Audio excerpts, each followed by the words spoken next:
नमस्कार दोस्तों, आप देख रहे हैं गोपालगंज इन्फो और मैं हूं आपके साथ खुशी चौधरी।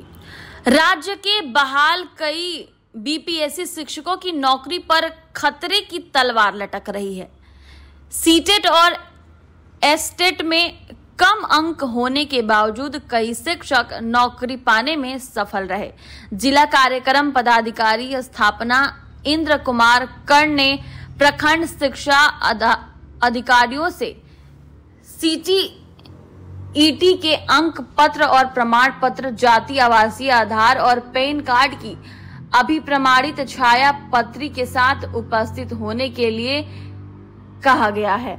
बताया जा रहा है कि बीपीएससी के बहाल हुई शिक्षकों में बिहार में बाहर के चयनित हुए शिक्षकों का 60% मार्क्स सीटीईटी में होना अनिवार्य है।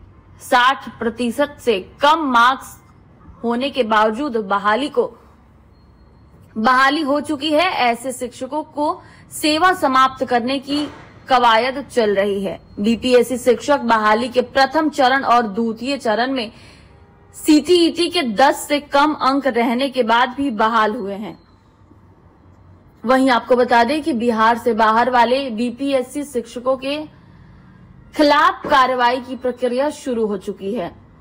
नियम के विरुद्ध बिहार में नियुक्ति हासिल करने वाले इन शिक्षकों की जांच का आदेश जारी कर दिया गया है। डीपीओ स्थापना ने सभी बीईओ से रिपोर्ट सौंपने को कहा है। इन शिक्षकों का होगा सेवा समाप्त। बिहार से बाहर के वैसे शिक्षक वर्ग 1 से 8 तक के लिए नियुक्त हुए हैं। उनके सीटीईटी प्रमाण पत्रों की जांच करें। अगर उनका अंक 90 से कम है तो उन्हें सेवा से मुक्त किया जाएगा।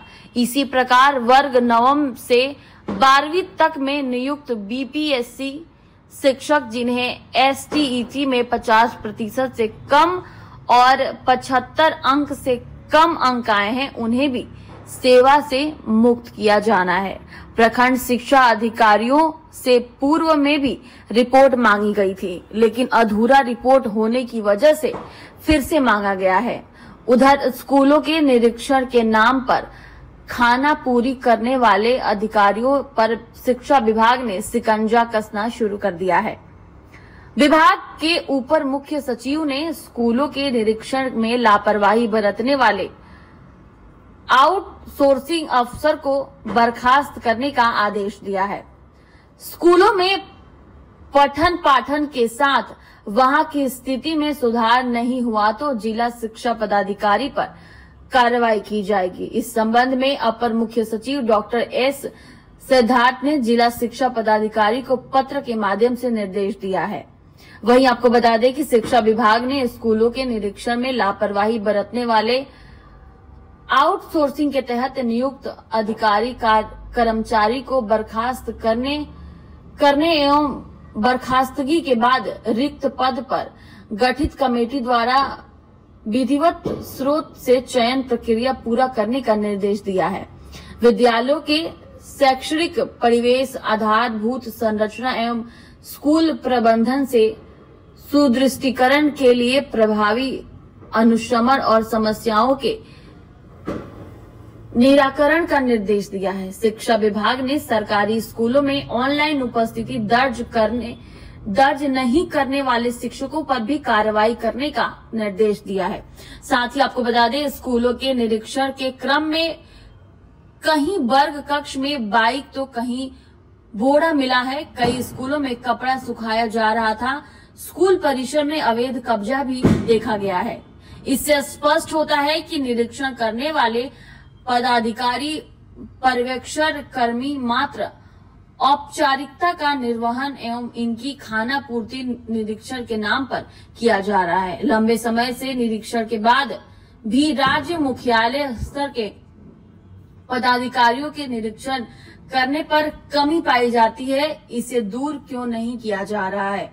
कहा गया कि आउटसोर्सिंग के माध्यम से कार्य कर रहे कर्मी के स्तर से लापरवाही पाए जाने पर तत्काल सेवा से बर्खास्त करने का आदेश दिया गया है। गोपालगंज जिले के जादवपुर थाने के पुरैना गांव में आर्मी की तैयारी करने वाले छात्र बिट्टू कुमार को चाकू मारकर हत्या किए जाने और सिविल कोर्ट में पेशी के दौरान कैदी पर फायरिंग करने के मामले में फरार 9 अपराधियों का इनाम घोषित किया गया है। पुलिस अधीक्षक अवधेश दीक्षित ने इस अपराधियों पर 5-5 हजार रुपए के इनाम की घोषणा कर दी है। फरार अपराधियों के बारे में सूचना देने या गिरफ्तारी में सहयोग करने वालों को इनाम की राशि दी जाएगी। पुलिस अधीक्षक ने कहा कि सूचना देने और गिरफ्तारी में सहयोग करने वाले लोगों का नाम और पता को गोपनीय रखा जाएगा। वहीं इनाम की घोषणा करने के साथ ही पुलिस टीम ने गिरफ्तारी के लिए छापेमारी तेज कर दी है। पुलिस के लिए ये सभी 9 अपराधी चुनौती बन गए हैं और 10 दिनों से फरार हैं और इनके ठिकाने पर छापेमारी करने के बाद भी पुलिस को सफलता हाथ नहीं लगी है। लिहाजा अपराधियों पर पुलिस ने इनाम घोषित करते हुए दबिश बढ़ानी शुरू कर दी और पुलिस ने बिट्टू की हत्या में शामिल 5 अपराधियों पर इनाम घोषित किया है। इनमें जादवपुर थाने के हरिहरपुर गांव के राम कुमार सिंह के पुत्र रोशन कुमार, कुचायकोट थाने के दलेया गांव के दशरथ यादव के पुत्र सोनू यादव, जादवपुर थाने के जादवपुर शुक्ल गांव के गौतम यादव के पुत्र मनोज यादव, जादवपुर शुक्ल गांव के रवि शाह के पुत्र गोविंद्र कुमार और बरई पट्टी गांव के जितेंद्र यादव के पुत्र घनश्याम कुमार शामिल हैं। फिलहाल ये सभी अपराधी फरार हैं। नवंबर में होने वाली पैक्स चुनाव को लेकर फुलवरिया प्रखंड की पंचायतों में सरगर्मी बढ़ हो गई है। संभावित उम्मीदवार चुनाव की तैयारी में जुट गए हैं। प्रत्याशियों की ओर से डोर टू डोर संपर्क अभियान भी आरंभ कर दिया गया है। वर्तमान पैक्स अध्यक्ष दोबारा जीत दर्ज करने की तैयारी कर रहे हैं। वहीं पूर्व अध्यक्ष और कुछ नए लोग वर्तमान अध्यक्ष को पछाड़कर अध्यक्ष की कुर्सी पर काबिज होने के लिए जुगत लगा रहे हैं। चुनाव की प्रशासनिक तैयारी भी शुरू कर दी गई है।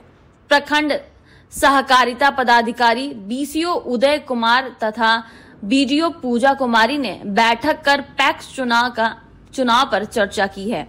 वहीं आपको बता दें कि चुनाव को लेकर मतदाता सूची और मतदान केंद्र निर्णय की तैयारी पर भी विमर्श किया गया।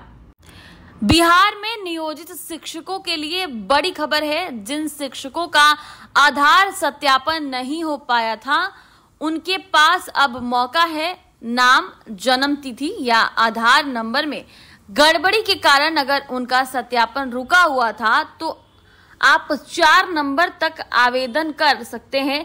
शिक्षा विभाग ने यह सुविधा दी है। आवेदन करने के लिए आपको अपने जिले के शिक्षा पदाधिकारी से संपर्क करना होगा। आपको अपना नाम, जन्म तिथि, लिंग, आधार संख्या और मोबाइल नंबर में सुधार के लिए आवेदन देना होगा।